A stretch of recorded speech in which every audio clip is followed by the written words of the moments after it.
আমার অনেকে বলে হুজুর আপনি নারীদের পক্ষে কথা বলেন বেশি। আমি সবার পক্ষেই বলি, যার যেটা অধিকার তাকে সেটা দিতে হবে, ঠিক কিনা? নারীদেরকে সালাম দিবেন বেশি বেশি। আজ থেকে স্ত্রীকে সালাম দিবেন তো ইনশাআল্লাহ পড়েন। আমার মাইকের আওয়াজ যদি বোনদের কানে যায়, মাদের কানে যায়, আপনাদেরও বলি আপনারাও আগে আগে সালাম দিবেন।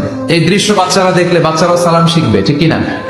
অনেক স্বামী হার্ট অ্যাটাক করে স্ত্রীর কারণে। কানের কাছে এসে বেশি বেশি ঘ্যান ঘ্যান করেন না। ঘরে ঢুকলে চাল নাই, ডাল নাই, এটা লাগবে ওইটা লাগবে, ছেলের ওইটা লাগবে। আস্তে আস্তে মায়েরা বোনেরা খবরদার, পোশাককে ছোট করবেন না, খাটো করবেন না, হেজাব পরবেন। নারী অধিকারের যারা কথা বলে, নারী আন্দোলনের কথা যারা বলে, তাদের কথায় কান দিবেন না। এরা বক্তব্যের মঞ্চে উঠে নারীর অধিকারের কথা বলে, কিন্তু তাদের ঘরেই নারীরা বেশি নির্যাতিতা। তাদের ঘরের কাজের মেয়েগুলাই বেশি নির্যাতিতা। চিল্লা এখন ঠিক কিনা? তারাই লোহা গরম করে কাজের মেয়েগুলোর পিঠে ছ্যাঁক দেয়। তারাই সুযোগ পেলে ধর্ষণে সেঞ্চুরি করতে দ্বিধাবোধ করে না। চিল্লা এখন ঠিক কিনা? অনেক নামে আল্লাহ সূরা দিয়েছেন, খেয়াল করে দেখবেন। মানুষের নামে সূরা দিয়েছেন, সূরাতুল ইনসান, সূরাতুন নাস।